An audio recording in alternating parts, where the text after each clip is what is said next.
welcome to the very first episode. Maybe, I don't know if it's the only episode, but our third attempt at the system Aftershow for Season 8. I'm your host, Steffen, and with me tonight we have three fantastic guests. We have the host of the system, Mr. Nathaniel Rosansky.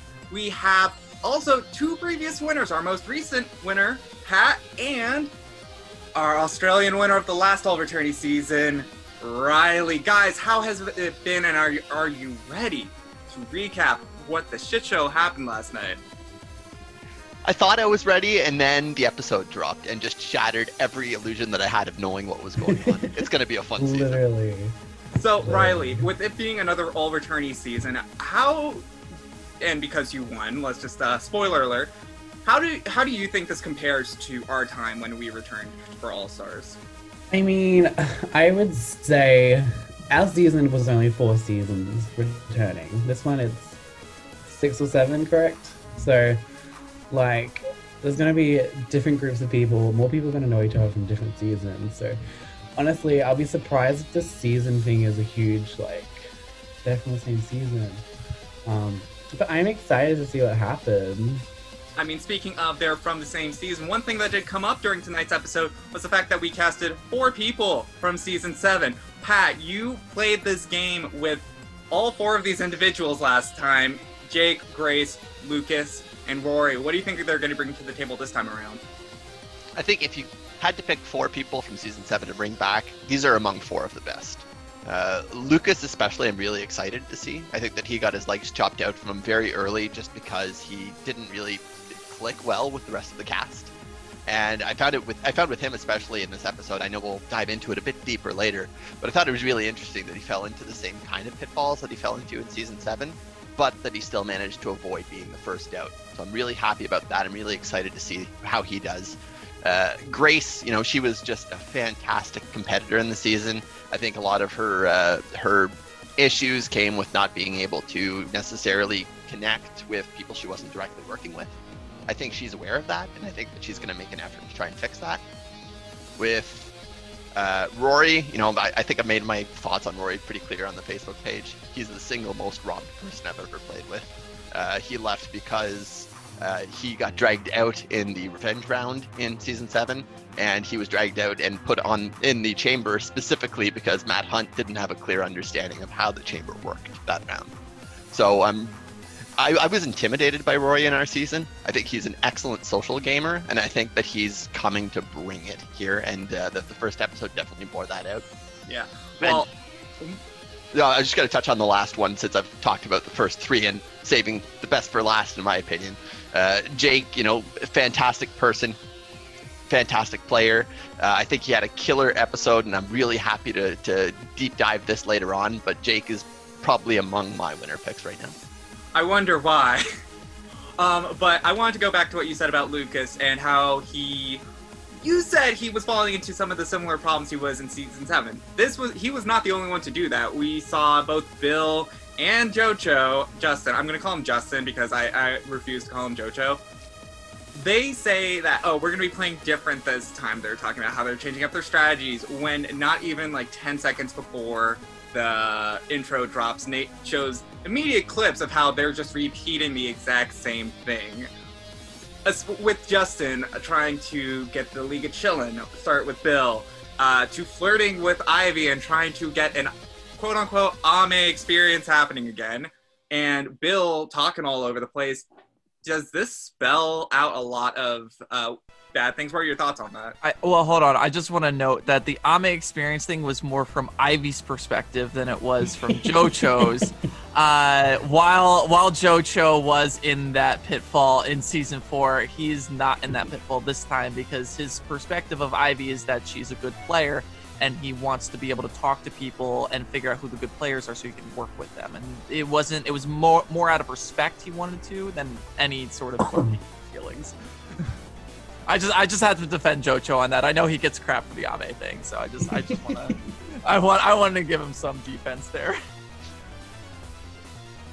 So anyway, continue. So, you guys, what do these repeated actions, do you think this is going to lead to the demise of Justin and Bill as well? Well, like, I played with Bill, And the reason I targeted him was because he was talking to everyone. And I can see that happening the exact same thing at this time. Especially with Cody and Ivy. Like, Cody and Ivy clearly don't want to work with Bill because of what happened in season 3. So I don't see Bill doing very well in this game. Especially he lost Jace, who's probably one of his closest allies. But and with Jojo, I think it was clear that he was trying to make the connections. I don't know if it's just me, but sometimes when Jojo talks, it's like he's talking at you, not with you. So I don't think he will do very... I don't know. Like, I just think he's playing the same game as the connections, and it's not going to work.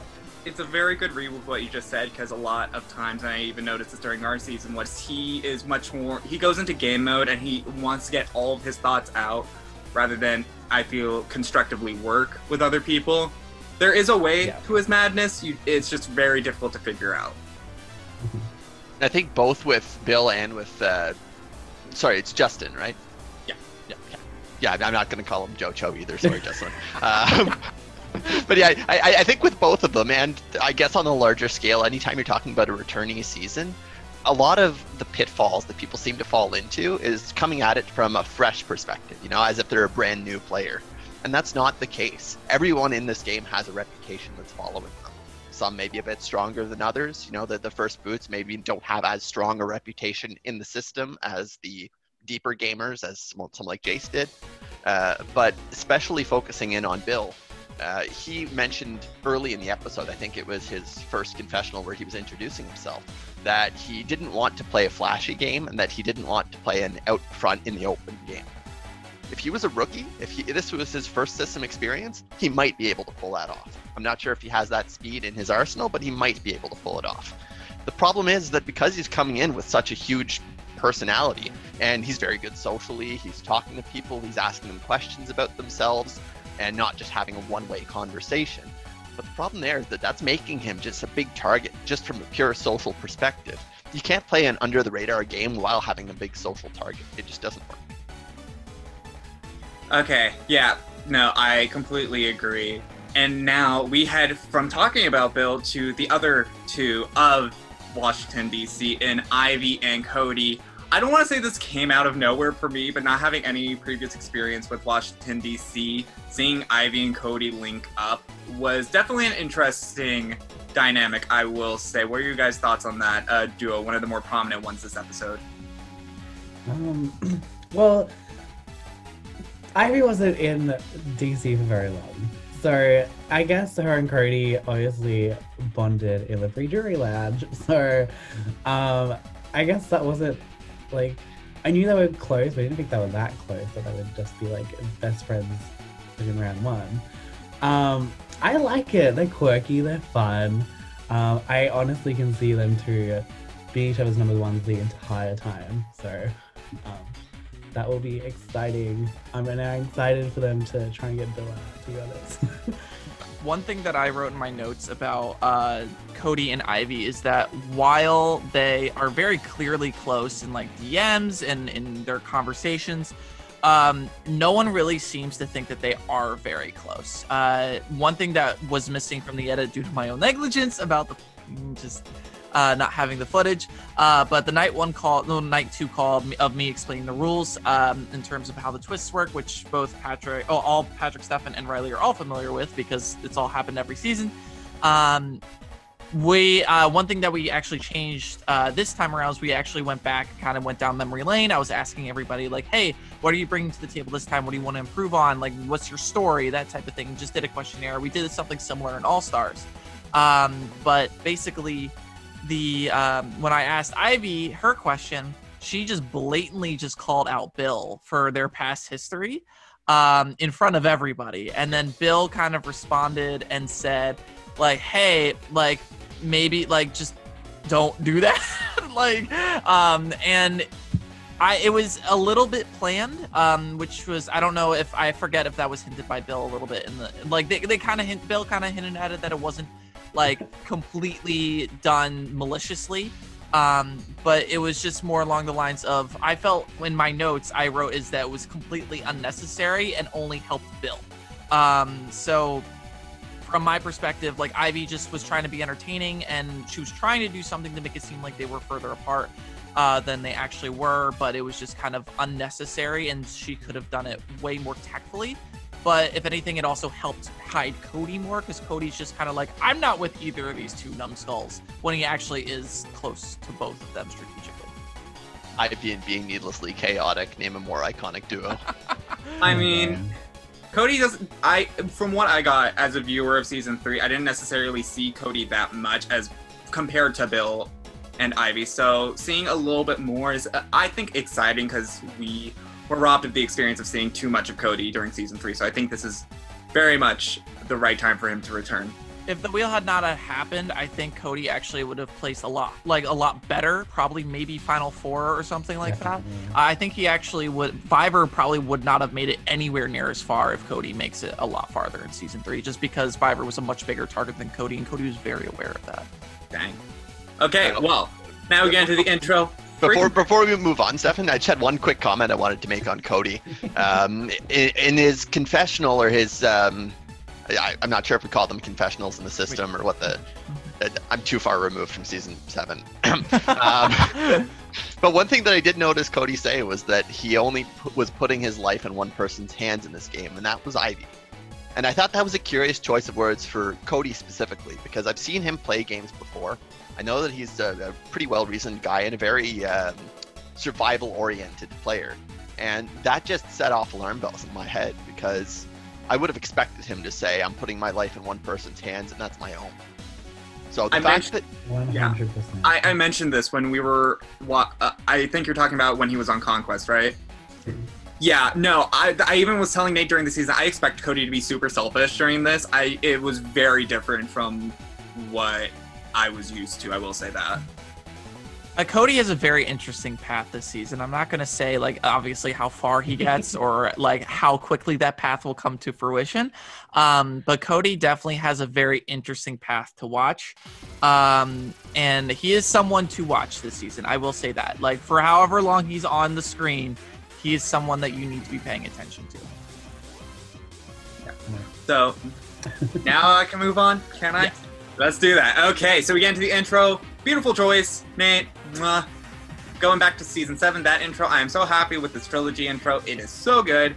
And now we get into the mission. Our very first 2 twists of the season, aside from the second chance returnees, it's the bug catching competition. Instead of participating in missions this season, for the first 5 rounds, each contestant can choose to skip one of, or up to 3 of them. 1 round. Sometimes they can earn as much as first place or as little as last place. No, less than last place. Less you can than get last 1 prism out of it. Yeah, so it's really luck of the draw or wild encounter, however you want to do it.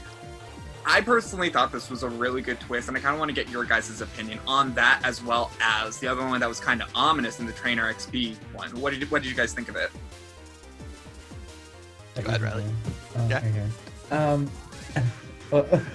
Well, I mean, that challenge I probably would have sucked at anyway. So I like it. I would have probably done the butterfly catching thing. That sounds fun. But like, I'm really curious. How does it like?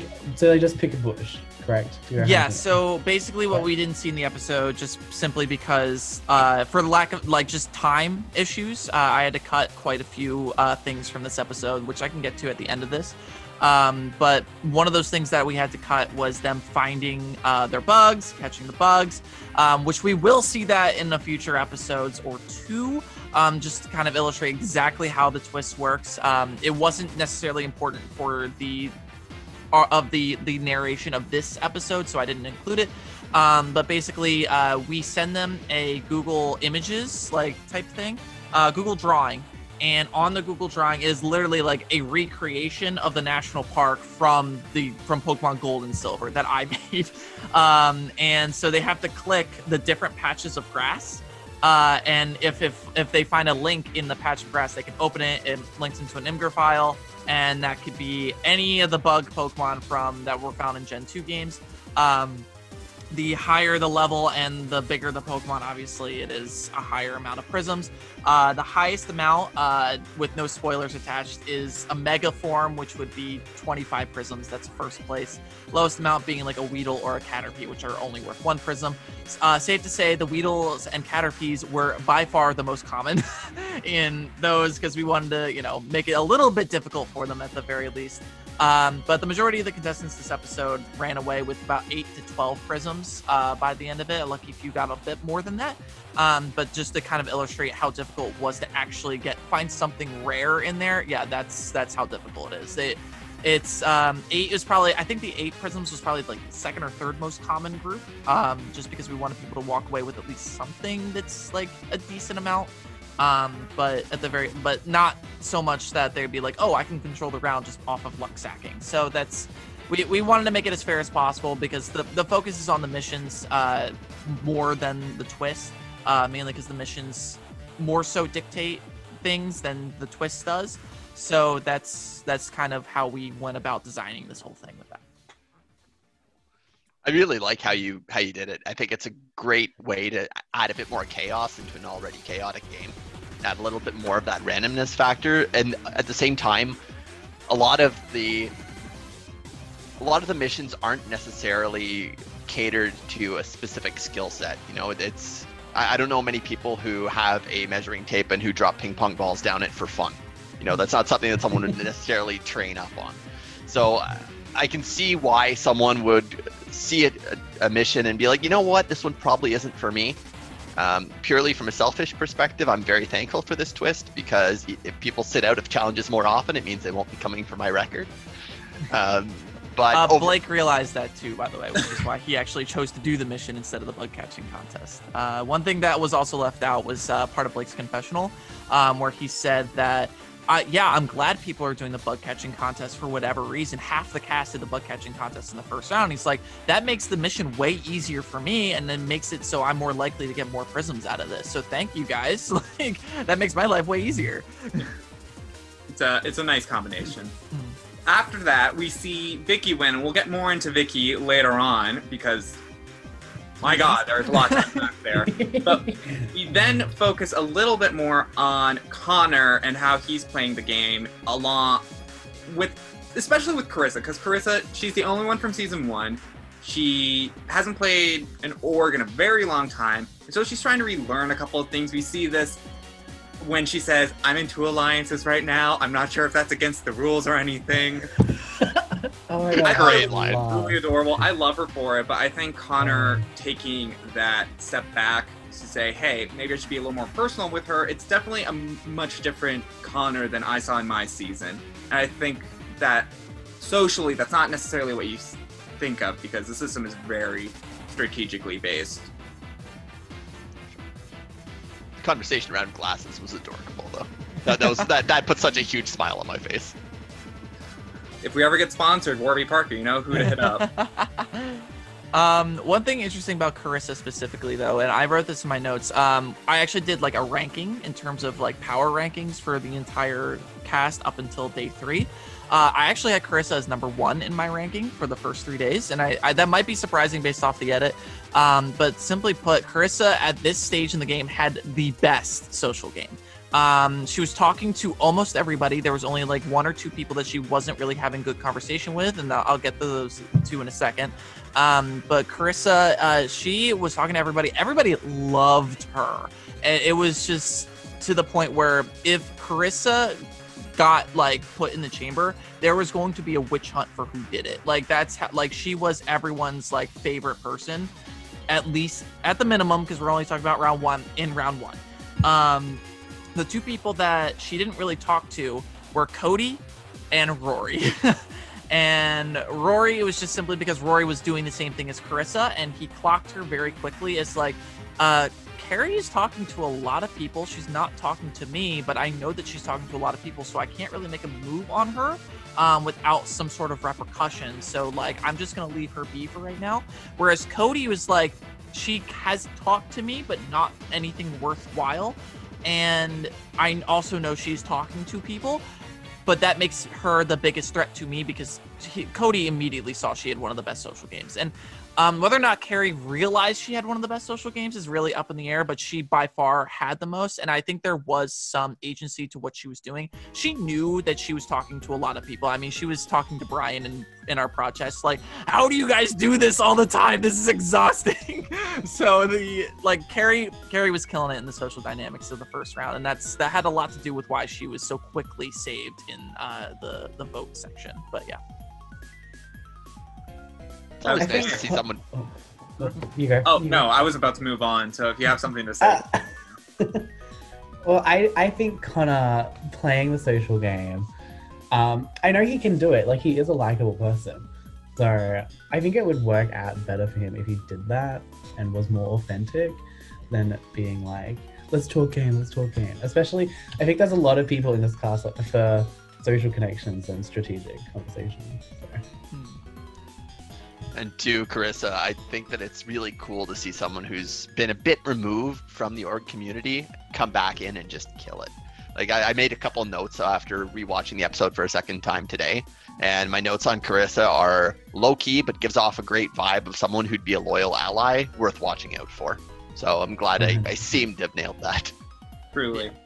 Carrie was definitely, like, a couple people, like, kind of overlooked her in the first round, or like, oh, she's just really sweet, she's really nice, and they didn't get that she basically had them already, whereas like no one wanted her gone. It was when it came to the chamber, Rory was really kind of left in the dust in terms of social game, because Jace's social game was pretty good, with the obvious exception, whereas Carrie was more under the radar, but I think a bit more effective than what Jace was doing. So that's my comments on that. Okay, now I'm going to move on to one of the more chaotic parts of the episode. I like to say one of the more, because it gets very chaotic. Popularity results, they're coming up. People are talking things through. They're talking about Blake, talking about Grace, talking about Justin. They're talking about Lucas. Lucas is talking about Ivy. Carissa's somehow in there. And at the end, the only people who are in there who were talked about was Carissa. Because Vicky was starting to get information, and within the last 5 minutes, she has a conversation with her final two ally from season 6 that people should have known about in Blade, and they completely undo everything. Grace is, and I will say this multiple times, a system ninja. She knows how to get out of tricky situations. She did that, and then you also pair that with Vicky and Blake deciding, okay, let's game this last minute, we know what to do, and they get Rory and Jace in the chamber. What is going through your guys' heads? Because, like, seeing this all unfold was definitely this was by far a second chance season. You understand why this happened, but also, no one spent as much as they should have. And no matter how many times you play the system, round one, everyone says they're going to do something, and they're like, nah, I'm not, everyone's already doing that, I'm good. No one does it! I loved it. Oh my god, it was great. When you play the system, I feel like information is key. And if you're getting information, then use it to your advantage. And I think a lot of people did that. Why go for the obvious targets? Like, why not keep them in and be a target later on? Like, it's easy. You just put one person down and they could probably go home. And that's exactly what happened. So, I mean, good on them for doing that. Good on Grace, because I feel like, I don't know if other people agree, but like eventually you have to play your own game. And I feel like I did that both times I played, was I played a lot solo in my end stages. So, like, sorry about that. I feel like you always have to have yourself first in this game. For sure. You can work with alliances as long as it advances you, but if you're not keeping yourself in the forefront all the time, you're going to be left behind. And I think that could be something, like, I want to emphasize that for this round in particular, Vicky pulled off some queen shit. Like, this was an amazing round for her. I'm worried about her longevity, because you can't have this big of an impact on one round and keep your threat level low. I worry about that, but if she's going to bring this same level of chaos and the same level of entertainment until she's gone, keep doing it, please, for the love of everything good and holy. This move has been compared to, by both production and people watching it, to Ame's move in season 4 when she took out Brian Akers. I do want to note, like, there is a specific difference between Vicky's move and Ame's move. Not necessarily, like, negative or positive, but Vicky did not care who knew. Yeah. that Ame she- did it by herself and was very secretive about it. Mhm. We didn't know until postseason exactly what happened. Whereas Vicky was just kind of like, yeah, let's just go ahead and take out Jace. Like, we're going to take out Jace. This is what's going to happen. She didn't tell anybody, and Blake didn't tell anybody that what they did. They kept, which was wise for Blake specifically. But Vicky was just like, yeah, I'm going to run this vote, and everyone's going to know it. And that has its positives and negatives. It has the opposite effect of what Ame did, I think, in terms of like yeah, Vicky made herself a huge target, but now people know she's playing the game. So that's the big difference, I think, is that either people are going to get turned off by it and they're going to be like, I fuck Vicky, and now Vicky's going to know where they stand with her, or they're going to be like, I like that you did that, I want to work with you, which is like, there are, again, positives and negatives to it. Vicky went her way with it, and we will see the consequences of that in the future, but it was very interesting to see how it was a similar move to Ame, but had, just because of one subtle difference, it completely changes how it's perceived. Yeah. From a gameplay perspective, I drew an immediate parallel to Bailey from Season 7 for much the same reason. Very strategic, very social, very clear that she was running the show in Vicky. But, you know, this kind of thing catches up to you. And with Bailey in Season 7, it took all of, I think, 2 rounds for people to realize just how controlling he was and how he needed to go. I see a similar path ahead for Vicky. Agree. I think people will start talking, and then it's gonna be all fingers pointing at Vicky.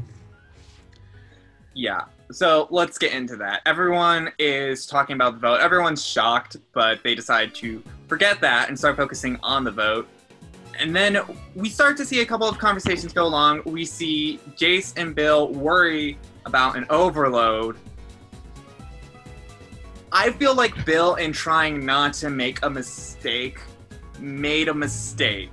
And I kind of feel like it's very thematic in like a second chance, because sometimes you try to overcorrect yourself, and in doing so, you overcorrect yourself and make a new mistake. And he saw Jace.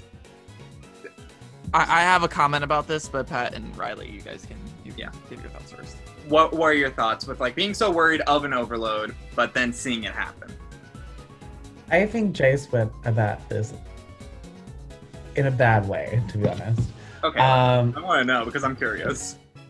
Because he said that he was telling everyone, keep me, keep me, keep me, keep me. I mean, if everyone's gonna keep you, then you're still gonna overload. So like, why not get a group of 4 people? I think all he needed was 4 votes, correct? And tell everyone else, don't vote me. That's what I would have done if I was in Jace's shoes.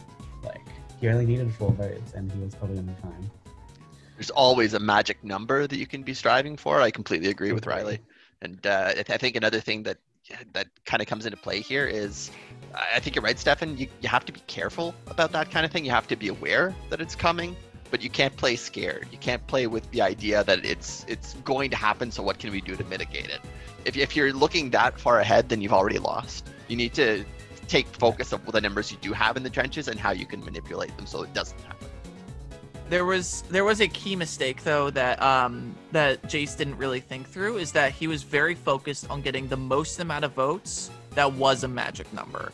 And while he is correct, 4 is a magic number, he also forgets that 3 is also a magic number with this many votes, just because of how the votes can fall. No matter what, if you have 3, you don't overload, and you don't get overloaded on, and you won't go home, even if you do have the least amount, because even if you do have the least amount, you will tie with the other least amount. So 3 would have been the safest option. 4 to 3. That's the only thing. No, that's impossible. There were 14 people, 3 of them in the chamber, so 11 voters. Yes, we just had a 4-3-3 vote, so 4-4-3 is impossible. Wasn't it a 5-3-3? Oh, it was 5-3-3, yeah. So, but I would have personally aimed for 3, and then just like tried to have the last person kind of figure out like, okay, like, do I need to give you the 4th vote? Because 3 would have been a much safer thing to go for, in my opinion. But like, even so, it was just like, go for the 3, go for like just before it, and then figure out where to go from there. I do think 3 would have been safer from my perspective. Also, from Bill's perspective, it's ironic that he was in this position because this is the same position he was in that sent him home in season 3, whereas Eric was the one trying to calm him down, where Bill was like, I think I'm going home, and Eric's like, no, you're fine, we have the votes, and Bill's like, are you sure? And Eric said, I think we're good, and like, I really do think we're good, I don't think they want to take you out right now, and then Bill went home. So like, whereas Bill was I think Bill was just a little too comfortable with how things were going. From his perspective, Jace was very safe. They just thought that Rory was the one that was going home, because from that position, Carrie has a lot of fans and friends in the cast. Jace has a lot of fans and friends in the cast. Rory does not. So from Bill's perspective, he's like, oh, Rory is the obvious target because logically speaking, he's the easiest one to get out. However, this is an all-star, like not all-stars, but it is a veteran season. People know what they're doing, especially the people that lasted longer in the game. They know how the game works. Yes, they need redemption, but they have a better idea of how to go about a vote. And that's where Vicky's experience came into play, and that's how she was able to outplay everybody in this scenario. And along those lines, before we move on, there was one point of this episode that really annoyed me, and that was the conversation that Vicky was having with Dustin? Connor. Oh, Connor. Okay. Yeah, because they were having a conversation about how people who tie will never go home. And Connor was making a point that it overloads when the people with the fewest votes tie. And like, he's technically correct. Yeah. But on the grand scheme of things, it matters more to know that if there's a tie, the person who's not tied goes home. So that really frustrated me, but that also tells me that Vicky is running laps around him strategically. And I think that he's going to be in a rough spot if he keeps thinking that he's the authority on all things system. Yeah, it's very, like I said earlier, it's very clear you can tell this is a second chance of season, because some people who, just like Connor, didn't stay around the entire time. And it's very evident in how they play. But I think it's also refreshing because now they're also like learning how to take their baby steps again. This season is definitely just not a spoiler, but more like to look forward to. If you thought this episode was crazy and chaotic, I think next episode is probably the most chaotic round we've had. No more after that, but just it gets intense and then it just doesn't stop. After that, it is not so much a roller coaster as much as like a rocket ride through the season. So it is going to be intense, and it's not going to let up for the entire time. Very much so. Riley, were you going to say something? Yeah. Okay, so wrapping up, the votes come in. Vicky organizes this overload. Jace goes. I personally I'm not disappointed, but I'm very sad he goes, because his confessionals I thought were really great. They were very entertaining, and personally I can see why he was fan favorite in season 2. But I don't know, it was such a shame. I mean, it was such a shame to see him go so early, because I think the season would have been very different had he not. Like, what were your guys' thoughts on Jace being a first move going from 3rd to 14th? I loved it, to be honest. Is that bad of me? I'm a big, like, I love when big players go home early. Looks at Bill from Washington, D.C. But like, and I think because there was that big group that was starting to form, it's kind of shook them, and they're like, oh shit, we can't play this game safe. So I think this next round, people are gonna start being like, okay, time to fucking play. So I'm excited for that. Jace, I like, as much as he probably should have been smarter with what was happening, I think. But I'm glad that it kind of kept 2 underdogs safe, I guess.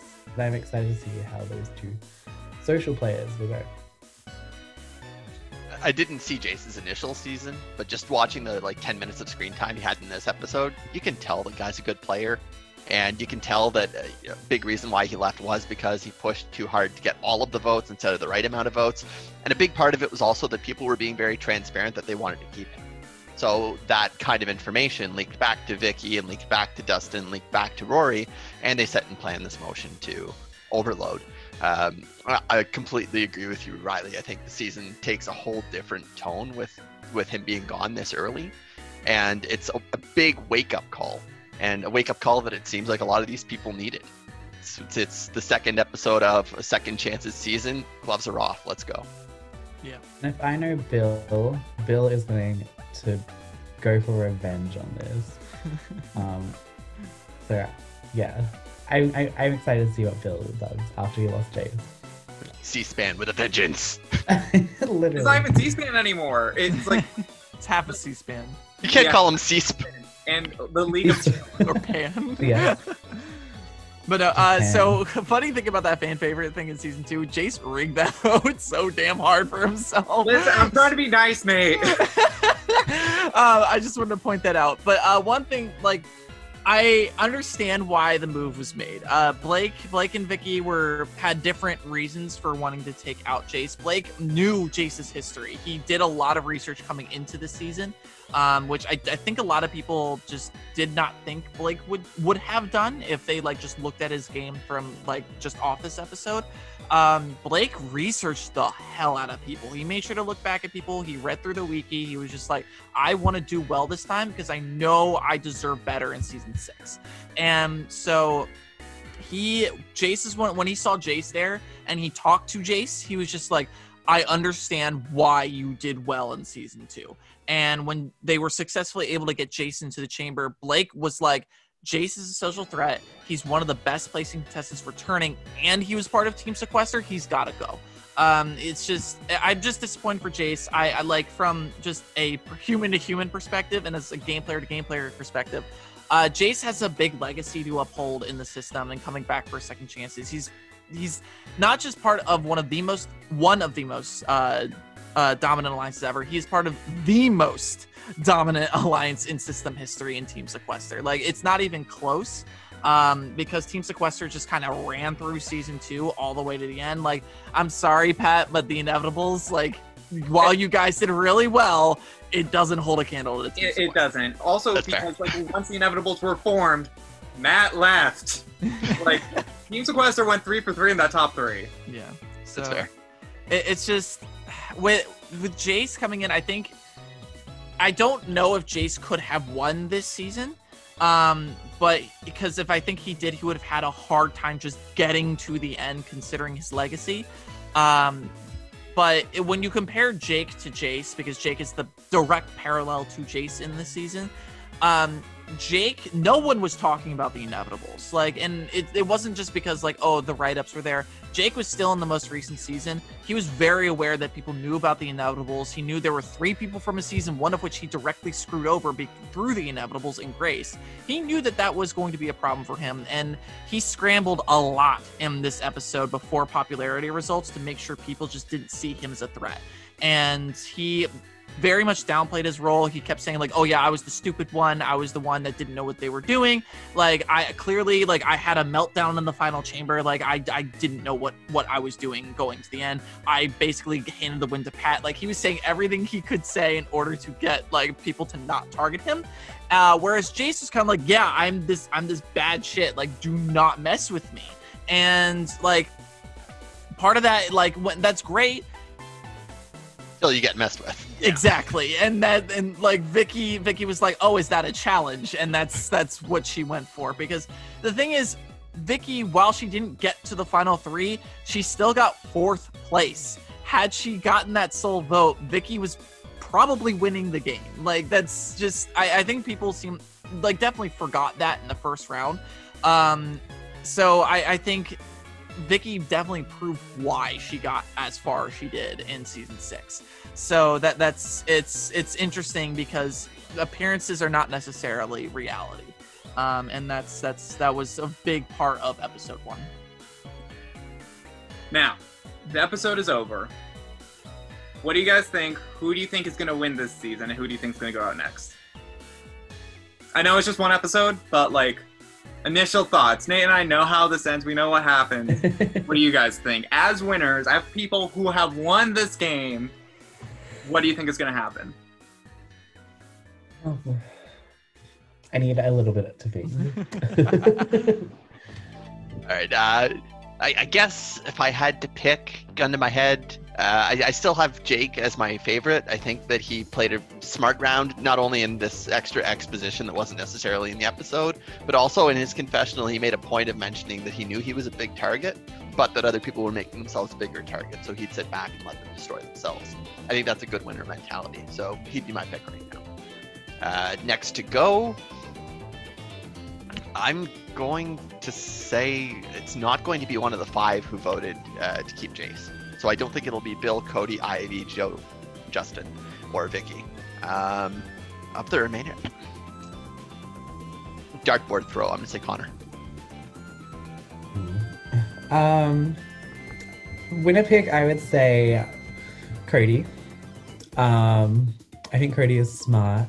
I think if he doesn't get so into the Ivy thing, he could do very well. He's very analytical, so I can see him like writing notes everywhere for this game. In terms of first boot, well, second boot, whatever it is, I'm going to say Blake. I can see people trying to go back on the Vicky and Blake thing. And I think Blake is less connected than Vicky, so I can see Blake going next. Okay. Any final thoughts before we wrap this up? One quickly, when we talked about the twists, I thought we were moving on to the trainer experience. But Oh yeah, we did not discuss that. That's correct. Why not? This is like the last bit, so it's perfect. The trainer experience form, once everyone's voted out, they have to fill it out. First place on the list gets 13 points, last place gets, it descends in order by 1 It would be 13th would get 1, but like as it goes on, you technically are guaranteed a certain amount of points. So for example, once we get to 12, the 1 point, you can no longer get that. So 12th place is 2 points, and then it keeps going up from there. So like final 4, 13, 12, 11, and 10 are the only ones available. So my first thought when I read that twist was that it might be a new win condition, along with jury votes, prism ratio, and overall popularity. But then the deeper I thought about it, the more I thought, you know what? This could be a great live night chamber thing. Yeah. It could be a thing. I'm great with words, clearly. We saw the season 7 finale. We know how good you are. Low blow, but accurate. He won every vote. It works. But yeah, I could see that being a live night thing, and if that's the case, then it'll be really interesting to see how much quote-unquote jury management people do, even in the pre-jury portion of the game. Those are just the 2 things that pop to my mind, though. The possibilities of what you guys could be doing with this are bordering on limitless. So I'm really excited to see how that plays out. I will say, it was a Matthew Henning design twist, so it comes from a very, I like to say that I come up with crack twists, and there are a couple more in the season that I came up with, but this is something special, I swear to God. It was very stressful to work with. Yes, I can say that if we do this again, we might do it a little bit differently. Just because we had some issues, obviously. Like, once people are out of the game, they're just kind of like, okay, fuck this shit. But, at some points, it was just kind of, difficult to get the lists out of them. Because they're like, I don't want to think about this anymore. I kind of just want to settle my own misery. Which is understandable. But the fact of the matter is that it's, from a production standpoint, definitely this was our first go at a twist like this. If we were to do it again, it would definitely be a little bit different, and as the season goes on, you'll understand more of why that is. But yeah, it was definitely something. I personally was very excited for this one. I think bug catching was probably my favorite, even though it took a year and a half just to make national park for the whole thing. But this was definitely this one holds a definitely special place in my heart, because it's something very different for us. Riley, do you have a comment about it? Not really. When I was reading it, I was a bit confused with the whole thing. But so they just send a list when they get voted out, and everyone gets the amount Pretty that they much. get ranked. Yep. So I mean, I guess it means hold your connections close then. So I guess everyone's going to be playing up to that. Or people just will forget about it and not care. So it could go both ways. I think it places a little more importance on the pre-jury section, because they are going to have a say in it. At least as far as making the list. And that's not something I think a lot of people put a lot of thought into in any game in general. You see that on Survivor, Big Brother, they know they're not going to need to count on their jury votes. So I think it forces people to start playing for the jury much earlier. The only time that people really do play around a twist similar to this is when, in like Big Brother, when they think that there's going to be a buyback or a battle back. I mean, we're seeing that on Big Brother All-Stars right now because that's why Janelle is not going home. But basically, people tend to be more socially muted in a way and try not to piss people off when there is a twist like this. I can say for a fact that this had no effect on that whatsoever. And so we're happy that it turned out, but we're definitely like for the future, we would have to do this differently in fear of that, just because we were definitely at a high risk of that happening. High risk of things going wrong. But, Yes. you know, Yeah. we got it. And unless you guys have anything else to add, One last thing. one last thing. And this is a question to both you, Nate, and you, Steffen. And it's one of those ones that I'm like, just blurt. Top of your mind, just answer the question as soon as it's posed. Cool? Cool. All right.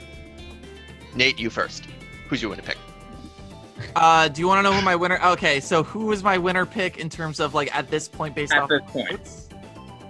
You're not going to get the other answer, are you? No, So you're yes. not. No. So based off my notes, I said in terms of best possible positioning, I put Vicky as best possible in terms of position to go deep and win the game. I think my second choice was, I didn't say Carissa was. I said she was up there. But I also said Rory was in a decent enough position where he could recover from this and actually go very far. So those were where I was thinking based off my notes, Patrick. So I didn't make notes, but I think from what I've talked about, I was like surprised. As much as Justin was making a commotion, the fact that he stayed out of this chamber, I think worked really well for him, and I think he was my winner pick this episode. I'm trying to like be very careful about what I say because I'm not sure if I picked the winner or not. Well, production specifically, we were rooting very much for Carrie at this point in the game. Oh yeah, no. She was Ryan production. Vikram is not like a very active production member in general. I did not know he existed until this season, but he got Carrie in, and we, you know, one, it was a miracle that we finally got some activity out of him, but two, also Carrie's the sweetest thing. We were like, if Carrie wins, I don't think anyone can be mad at this moment. Yeah, like everyone was just we were super excited that Carrie just said yes to coming back. Oh, yeah. And then when she actually was an active part of the game, we were very excited. And then when she got put in the chamber, we're like, oh, fuck these people, fuck this shit. Like, it was nuts. We were like, from a fan perspective, we were so upset Carrie was going in because we did not want her to be first boo at all. And so we were just like, no, we do not Fran her. Do not let her go home twice in the first round, please, out of anybody here. So so when she did go in, we were very upset, but like, obviously we can't do anything about it. It's up to the players. But yeah, no, we were definitely cheerleading for Carrie a little bit at this point in the game. As far for Jocho, I do think people are ragging on Jocho a little bit just because, like, again, edit is a thing. I think the edit was definitely from an intention point of view. I think it came off more negative for Jocho than I intended it to be. Mm-hmm. Yes, Jocho was he was definitely thrown around a lot. But his conversation with Vicky towards the end of the episode, I purposely put in there, and I actually cut out another conversation that would have kind of outlined similar things, but would not have showed that Jocho knew what was going on. Jocho was very aware that he was being thrown around. A lot of people told Jocho that his name was out there. I do want to give also points to Grace for this. Jocho and Grace spent everything they had to keep themselves out of the chamber. If you think you are going in and people are telling you that people are putting you in, spend everything. It is better to ruin your prism ratio than to go home early. I'm just going to say that right now. Like, there's so many first boots we've had and early boots we've had that it spent either very little or nothing at all and go home. And Jace, unfortunately, fits that bill. He didn't spend anything the first round, and he went home because of it. And so, granted, Jace thought he could get away with it, and he didn't. He purposely didn't spend any, and a lot of first boots don't purposely do it. They just either forget or just they haven't quite figured out how everything works yet, which is standard for newbie seasons. But like Jace knew what he was doing, and I think that had to do with his first time around. Jace was not a big spender his first time around. He was very, very, very fiscally aware of how much he was spending in season 2, and I think that carried over a little too strongly into season 8. But as far as Jocho goes, like Jocho specifically, I have to give a lot of props to Jocho. While he is following similar patterns that he did in season 4, he is not playing the same. I just want to make that very clear. And we will see more of Jocho going forward. But as far as Jocho goes, he does know what he's doing. And that I think people need to give him a little bit of credit for this time around. Just a little bit at the very least, just because he has some more agency over his mouth this time around. So it's not nice to him in any season he appears in, but he's much more capable of a player than it gives him. Yes. And that's the reason why he was my winner pick at that time. Yeah. So Jocho, I have to give him some props. Grace as well. Seriously, I thought Grace was screwed up until the last 2 hours of the shop being open. And then she's like, nah, you bitches ain't getting me this time. And she literally, great. If there's one thing Grace is good at, it is getting information, synthesizing it, and then doing what she needs to do. Like, she's very good at it and doing it effectively. And she showed that in season 7. She showed that she's good at it again this time. Let me see here. Other people. Dustin. I want to give one thing to Dustin because we didn't highlight him. One of the conversations that I had to drop was a conversation between Dustin, Carrie, and Vicky. I was going to include that at first because it outlined how Vicky, it was another instance of Vicky hearing that Carrie's name was going around, and other names as well. However, it didn't really add anything to the episode, so I had to cut it. But Dustin, despite the fact that he was not shown in the episode, Dustin is incredibly social in the first round. He is talking to a lot of people, and he was a big part of the vote as well. While Vicky organized it, Dustin was very good at cementing everything and making sure that everything was as Vicky said it was. So, because while Vicky might have said that, like, oh yeah, I know where the votes are, Dustin was like, yes, okay, I have the second, like, approval stamp here. We're good to go. Like, and while that might not seem necessary for a game like this, it very much is. Having that confirmation. So, I played one game with Dustin outside of the system, and this will be really, really quick, Stefan. I know you're trying to wrap up here. But Dustin's a great ally to have. If he's on your side, he's 100% on your side, and he can get you information that you would think would otherwise not be gettable. In a game like this, where the only thing you have to go on is your own sheet, that's worth its weight in gold. Yeah. Truly is. Now, I'm going to wrap this up because I only intended this to be 30 minutes, but I know for a fact that it's not.